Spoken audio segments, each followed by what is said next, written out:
Vénérable Maître Yakim Ahmed, est-ce que le Juda est le Christ? Le judaïsme. Judaïsme. Est-ce que le judaïsme est le Christ? Qui n'est pas Christ? Tout est Christ. Nous sommes dans le Christ et tout se réalise dans le Christ. C'est l'eau primordiale qui réalise tout. Vous voyez, hein? Le mot Judas, c'est un nom seulement. Hein? Et il vient dans le mot Judas, le judaïsme vient du mot Yehuda. Bon, maintenant il faut l'expliquer en ça, parce que là, il y a problème. Parce que le mot Judas et Yehuda, ce n'est pas la même chose. Dans le ça, parce que tout vient d'une ça. Vous voyez ce que je suis en train de dire. Tout vient d'une ça, tout vient de l'hiéroglyphe. Et quand on parle de l'hiéroglyphe, je ne parle pas de l'Égypte qui est au Caire. Je parle de l'Égypte qui est l'essence de la matière primordiale. De l'égyptologie primordiale qu'on appelle Ipito, qui veut dire le plomb. Et Ekipito veut dire les plombes. Et le plomb veut dire la matière séminale. C'est de cette Égypte, la première essence que je parle. Donc quand je parle de l'hiéroglyphe, l'hiéroglyphe qui explique les pictogrammes. Les pictogrammes veut dire chaque chose est identifiée par son emblème. Ça veut dire que si on veut parler de l'arbre, on le dessine. C'est ce que les Juifs appellent les Yehudim. On dessine l'arbre et puis on le montre. Tout le monde reconnaîtra que c'est l'arbre. Si on parle d'un humain, on le dessine. Tout le monde reconnaîtra que voilà c'est l'humain. Vous voyez, quand on parle d'un animal, on le dessine. Tout le monde reconnaîtra que voilà l'animal. Vous voyez, c'est ça qu'on appelle les pictogrammes. Et maintenant, c'est l'hiéroglyphe qui explique les pictogrammes. Parce que voir seulement l'arbre, c'est pas connaître l'interaction de cet arbre. C'est pas connaître son état interne. Parce que ça a des propriétés absolues à tous les niveaux. Vous voyez un peu. Donc, le mot Judas et Yehuda, en ça, parce que je reviens dans le ça, pour l'expliquer. Vous voyez, le mot Judas vient du mot ça, Iyunda, qui veut dire désordre, qui veut dire chamboulement, qui veut dire, dispersion, qui veut dire division, donc un désordre.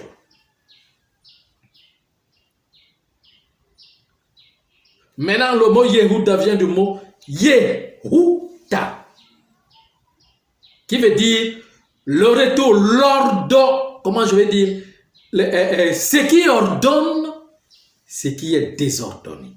Ce qui ramène l'ordonnance, donc ça veut dire que remettre en ordre ce qui est désordonné. Et il y a le mot Yé, qui, dans son essence, a le mot Yi, qui veut dire sagesse. Qui veut dire la personnalité intime, l'intime. Ce qu'on appelle la foi, son intime. État qui est là-dedans. État, en ça, vient de la racine at. Qui est renversé. Vous voyez un peu, qui est renversé. At veut dire lié. Vous voyez ce que je suis en train de dire. Donc, lié.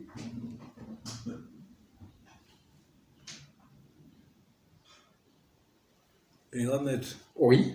Est-ce que le Yehuda, dont vous êtes en train d'expliquer, a un rapport avec le Judas qu'on parle dans la Bible, qui a trahi Jésus.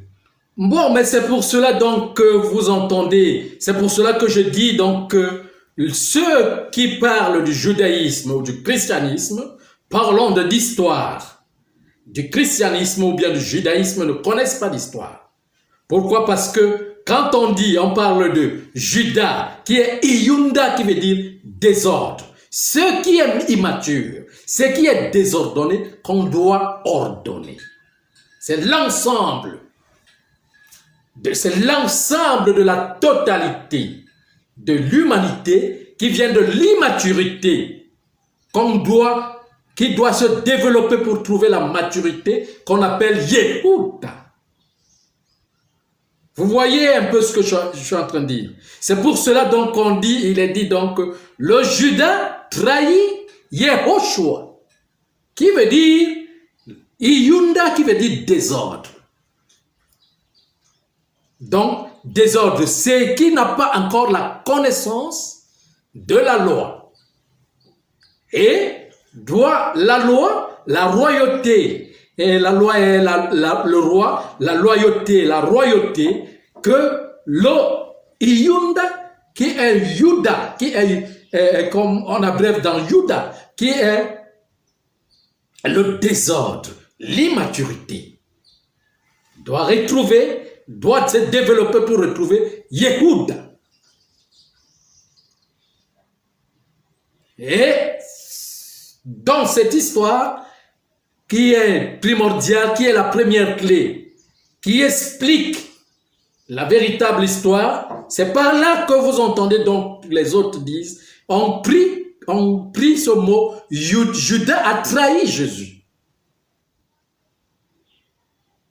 Hein? Qui veut dire donc que son essence, son mot veut dire Iyunda, qui veut dire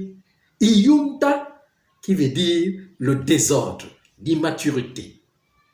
L'immaturité n'a pas de connaissance, et ce qui n'a pas de connaissance met le désordre dans les trésors, qui est le Christ. Vous voyez ce que je suis en train de dire. Donc, ce n'est pas attribué à comment je peux appeler, à un personnage qui était un Judas parmi les 12. Mais c'est les 12 qui formaient le Judas.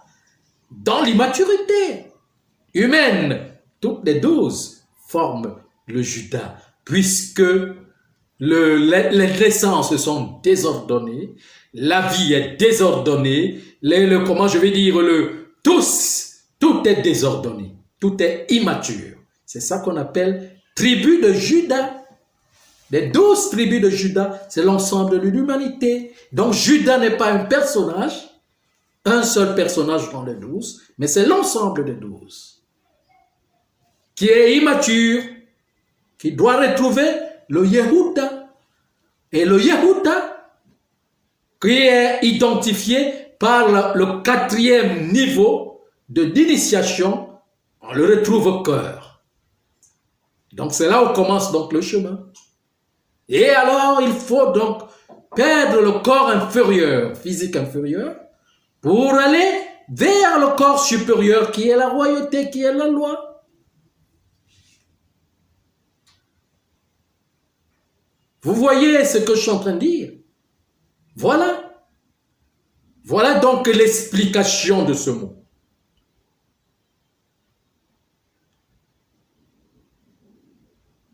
Vous savez, il y a beaucoup de choses que vous ne pouvez pas comprendre. Vous ne pouvez pas comprendre. Donc, c'est ça. Mais grand maître, oui. Vous avez parlé tout à l'heure du Christ et vous avez dit le Christ se résume sur 3 formes, d'état liquide, gazeux et solide. Vous avez pris l'exemple du solide qui est la pierre. Je ne sais pas si c'est un lien avec sur cette pierre je bâtirai mon église. Mais bien sûr, c'est ça qu'on appelle l'eau de vie. Vous connaissez le plus grand degré du feu? C'est le solide, c'est la glace qui est le plus grand degré du feu. Vous pensez que le feu animé n'a pas de degrés. Mais son plus grand degré, c'est la glace. Le niveau de la glace. Quand le feu atteint le plus haut niveau, il devient le feu.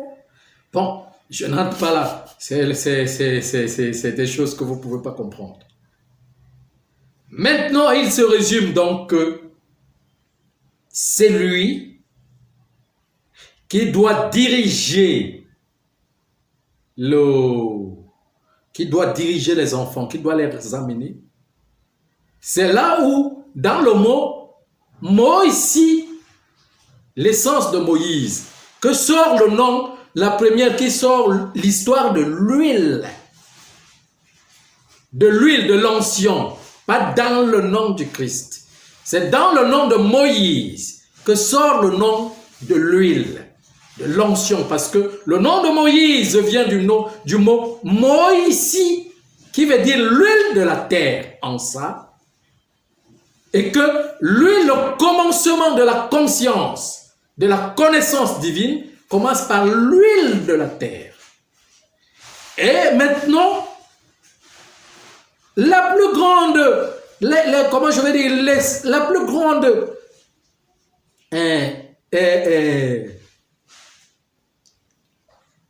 comment je vais dire, le plus grand raffinement du feu redevient l'essence donc de l'huile, auquel l'huile doit sortir de l'eau pour planer, parce que l'huile ne peut pas rester dans l'eau, il faut que ça ressorte, mais ça doit constituer son essence. C'est pour cela que le ressortir de l'eau, là, forme des essences, qui veut dire, qui va former donc la végétation. Donc c'est à partir de la végétation qu'on reprend de l'huile. Donc vous allez donc entendre que Moïse, vous voyez, et que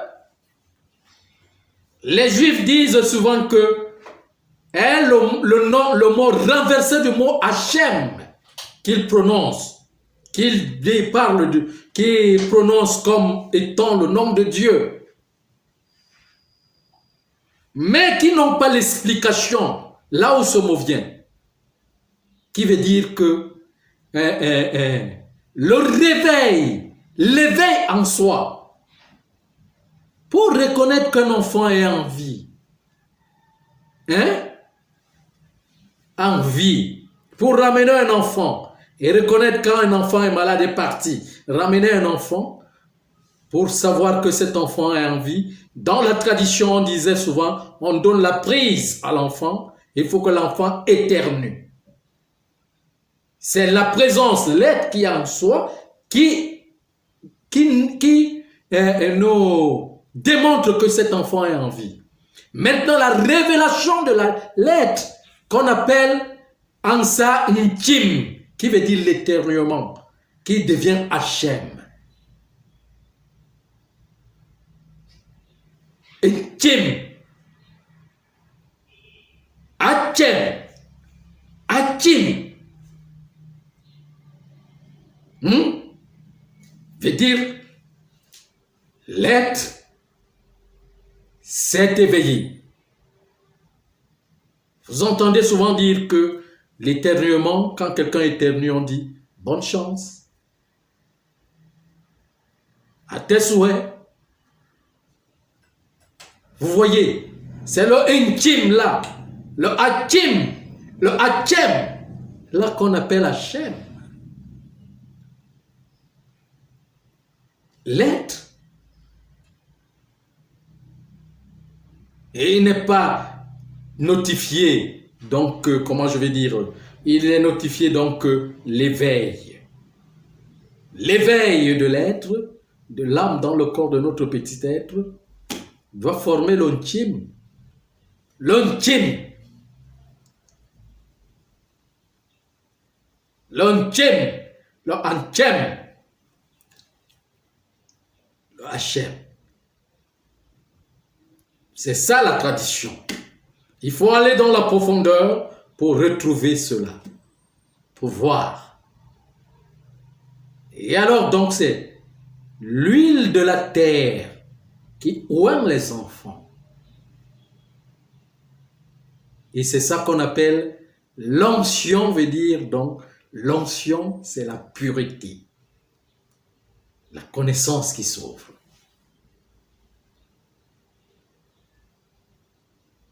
Vous voyez? Voilà. Donc, il faut expliquer ces choses plus clairement.